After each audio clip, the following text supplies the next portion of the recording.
Hello अस्सलाम वालेकुम, I hope you all are doing good. तो आज मैं बना रही थी इमली की चटनी। यह बहुत आसान, सिंपल, बजट फ्रेंडली है। आप इसको अपने घर में बना सकते हैं as an everything you want. अगर आपको खट्टे मीठे की क्रेविंग्स हो रही हैं या अगर आपने किसी फ्राइड फ़िश के साथ या किसी भी फ्राइड आइटम्स के साथ आपने खाना है तो आप इसको ज़रूर ट्राई कर सकते हैं मेरी रिकमेंडेशन पे। आई hope you will love it. सबसे पहले मैंने ले लिया इमली को और उसके बाद इसके मैंने छोटे छोटे वो कन्वर्ट कर दिए इसको पीसेस में। फिर उसके बाद पानी के बाद फिर मैंने इमली को 2 to 3 वॉश के बाद अच्छे तरीके से धो दिया। मिट्टी का जायका या कोई भी गंदा ऐसा एलिमेंट ना हो कि जिससे आपके मैदे में ये इमली का जो है वो इमली का पल्प जाए और आपको मिट्टी मिट्टी या क्रिंच क्रिंच सा जायका या कोई भी आपको फ्लेवर ऐसा आए जो अनएक्सेप्टेबल हो। तो उसके बाद मैंने जो था इसको अच्छी तरीके से 2 to 3 टाइम्स धोने के बाद जो चिली ऑयल मेरा गार्लिक ब्रेड का ऑलरेडी पड़ा हुआ था उसमें मैंने वो डाला। फिर थोड़ी सी मैंने डाली चिली फ्लेक्स और उसके बाद इसमें डाली 2 to 3 tablespoon of sugar.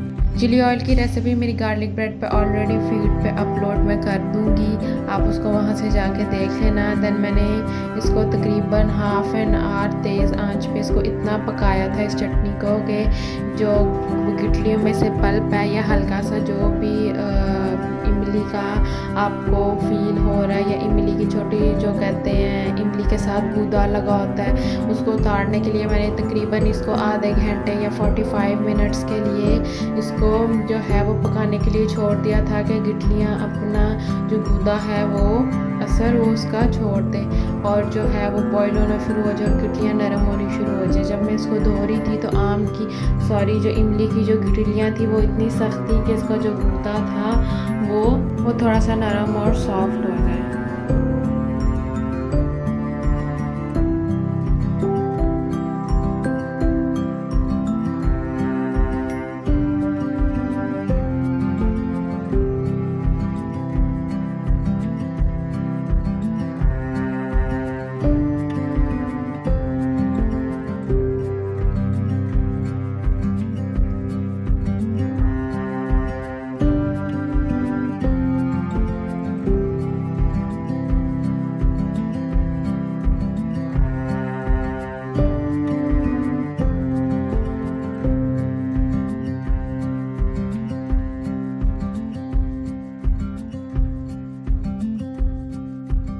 आपने एक मेन स्टेप ये ज़रूर करना है कि अपनी इमली की चटनी को आपने मिक्स करते जाना है ताकि इसमें कोई लम्स ना रह जाए। जितने भी जो आपने अच्छे तरीके से इसको धोया होगा या आपका कोई ऐसा जो एलिमेंट होगा वो सख्त ना रह जाए इमली का पल्प, तो आपने इसको तकरीबन स्टर करते रहना जब तक आप अपनी इमली की चटनी को पकाएंगे।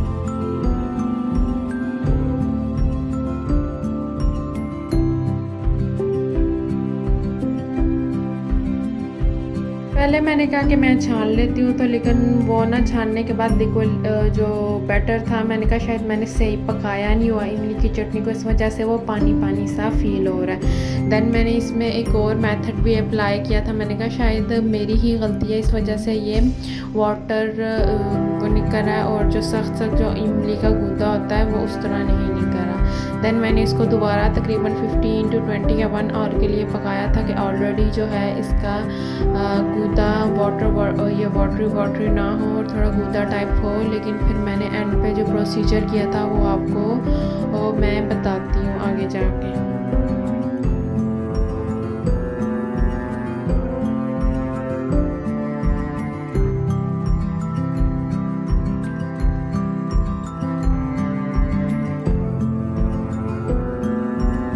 आने के बाद इसको दोबारा स्टेन किया, लेकिन फिर भी वही था।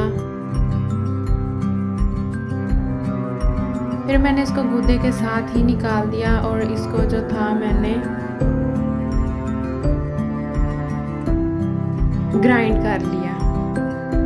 ग्राइंड करने के बाद आप देख सकते हैं मेरा जो गूदा था और जो बिल्कुल जो इमली का जो चटनी थी मेरी वो बिल्कुल एक फॉर्म में आ गई थी। लेकिन मेरी मामा ने कहा था मैंने गुठलियाँ सही निकाली। जब मैं इसको ग्राइंड कर रही थी तो मुझे फ़ील हुआ कि इमली की जो चटनी है उसके अंदर छोटी छोटी इमली की गुठलियाँ हैं। और मेरा वो एक्सपीरियंस और जो मैंने सोचा था वो बिल्कुल ठीक था। जब मैंने ऑलरेडी इमली की चटनी को हाथ से दबाया तो मुझे फिर बाद में पता लगा कि इसके जो इमली की जो गुठलियाँ वो ऑलरेडी हैं।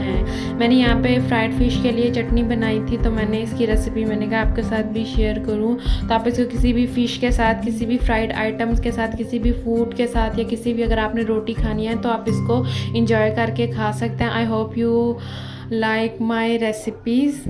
Do like, comment, share and subscribe my YouTube channel and do support me on my YouTube. I hope you will love it। दुआओं में याद रखें।